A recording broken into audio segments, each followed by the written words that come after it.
Hi అందరికి ఈరోజు tomato పచ్చడి చేసుకుందామండి.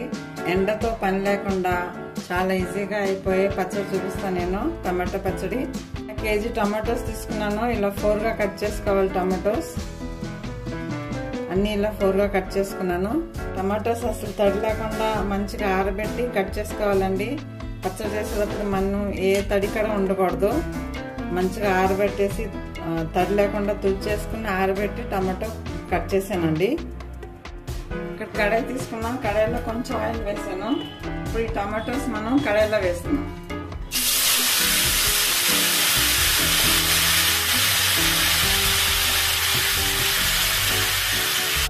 అలాగే ఒక 100 గ్రామ్స్ చింతపండు దీనిలో ఉడకనియాలి.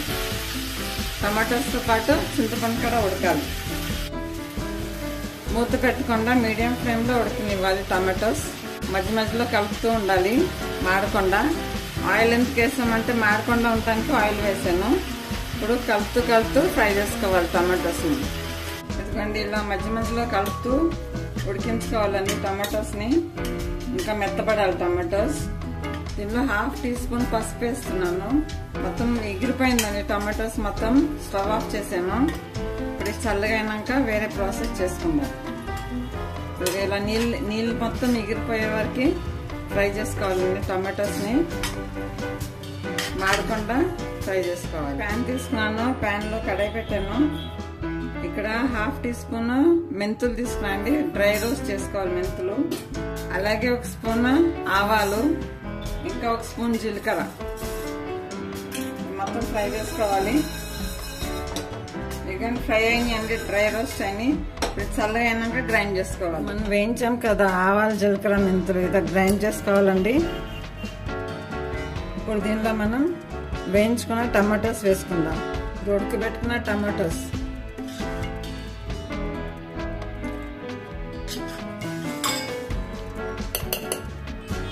ఎందుకంటే టమాటోస్ వేసానండి. ఇప్పుడు మనం ఉడికించుకున్న టమాటోస్ దీనిలో 1/2 కప్పు సాల్ట్ వేస్తున్నా. కల్లుప్పు తీసుకున్నా నేను. మీరు ఒకవేళ నార్మల్ సాల్ట్ తీసుకుంటే కొంచెం తక్కువ వేసుకోండి, ఎందుకంటే అది కొంచెం ఎక్కువ పడిపోతుంది, ఎక్కువ సాల్టీగా ఉంటుంది. 1/2 కప్ అంటే దగ్గర 150 గ్రామ్స్ ఉంటుందండి. అలాగే 1 కప్ ఫుల్ కారం వేస్తున్నా. ఇది కూడా 150 గ్రామ్స్ అంటుంటుంది. దీనిలోనే కొన్ని వెల్లుల్లి రెబ్బలు. ఇప్పుడు ఇది మెత్తగా గ్రైండ్ చేసుకోవాలి, పేస్ట్ లాగా. ఇదిగోండి ఇలా గ్రైండ్ చేయాలండి. మరీ మెత్తగా పేస్ట్ చేయొద్దండి, కొంచెం కచ్చాపచ్చగా ఉన్న అక్కడ బాగానే ఉంటుంది. ఫుల్ పేస్ట్ చేయొద్దు. ఒక 4-5 పల్స్ ఇచ్చి గ్రైండ్ చేసుకోవాలి. అంటే మనం వేసుకున్న వెల్లుల్లి రెబ్బలు, టమాటోలు కొంచెం లైట్గా గ్రైండ్ అయ్యే వరకు గ్రైండ్ చేసుకోవాలి. ఇలా పేస్ట్ చేసుకోవాలండి. ఇప్పుడు దీనికి తాలింపు వేసుకుందాం. ఇక్కడ కడాయి తీసుకున్నాను. కడాయిలో ఆయిల్ వేసాను. 2 కప్స్ అంతా ఆయిల్ వేసానండి. ఇప్పుడు దీనిలో దగ్గర 1/2 కేజీ అంతా ఆయిల్ వేసాను. దీనిలో ఇప్పుడు శనగపప్పు, మినపప్పు వేసుకుందాం. ఇది లైట్గా ఫ్రై అవ్వాలి. ఇక్కడ మీరు పల్లి ఆయిల్ అన్నా నువ్వుల నూనె తీసుకోవాలండి. పచ్చళ్ళకి అదే ఆయిల్ బాగుంటుంది. పప్పులు ఫ్రై అవుతున్నాయి. దీనిలోనే కొంచెం ఆవాలు వేస్తున్నాను. 1 టీ స్పూన్ అంత ఆవాలు, కొన్ని వెల్లుల్లి రెబ్బలు. మీకు ఎన్ని కావాలంటే అన్ని వేసుకోవచ్చు. వెల్లుల్లి 10-15 ఎండుమిర్చి ఫ్రై అయ్యే వరకు ఫ్రై చేసుకుందాం. ఇప్పుడు దీనిలో మీరు కరివేపాకు కూడా వేసుకోవచ్చు అండి. ఫ్రెష్ కరివేపాకు తడి లేకుండా ఆరబెట్టేసి వేసుకోవాలండి. నా దగ్గర ప్రస్తుతానికి ఫ్రెష్ లేదండి. ఇప్పుడు పప్పులు వేగిపోయినాయండి. స్టవ్ ఆఫ్ చేస్తున్నాను. ఇదిగోండి పచ్చడి మొత్తం ఆయిల్లో వేసానండి. ఇప్పుడు స్టవ్ ఆన్ చేశాను. ఇప్పుడు 2 మినిట్స్ ఆయిల్లో ఉడికించుకుందామండి పచ్చడి మనం. ఎందుకంటే మనం కారం కూడా పచ్చి వేసాం కదా, కారం కూడా కొంచెం ఉడకాలి. 2 మినిట్స్ ఉడికించుకుందాం. ఆయిల్ మీకు ఎక్కువ అనిపిస్తుంది కదండి, పచ్చడిలో ఆయిల్ ఎక్కువే ఉండాలండి. ఇది కొంచెం ఉడికినాక తగ్గిపోతుంది, సెట్ అవుతుంది.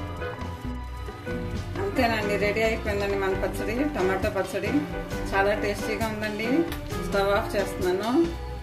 నేను వేసిన ఉప్పు, కారం మొత్తం సరిపోయిందండి. ఇప్పుడు ఇది గ్లాస్ జార్లో స్టోర్ చేసుకోవాలి. చల్లగా అయినాక గ్లాస్ జార్లో స్టోర్ చేసుకుందాం. ఇదిగోండి మన పచ్చడి చాలా బాగా రెడీ అయిందండి. స్టార్టింగ్లో ఆయిల్ ఎక్కువ ఉండటం అనిపించింది. ఇప్పుడు సెట్ అయిపోయిందండి ఆరినాక. ఇదిగోండి ఎంత బాగుందో కలర్. సూపర్గా ఉందండి. టేస్ట్ కూడా చాలా బాగుంది. ఇప్పుడు ఈ కొలతలతో మీరు చేసుకుని టమాటా చట్నీ పాడవకుండా చాలా రోజులు నిల్వ ఉంటుందండి. గ్లాస్ బాటిల్లో స్టోర్ చేసుకోవాలి. తడి తగలకుండా స్టోర్ చేసుకోవాలి. Thank you for watching.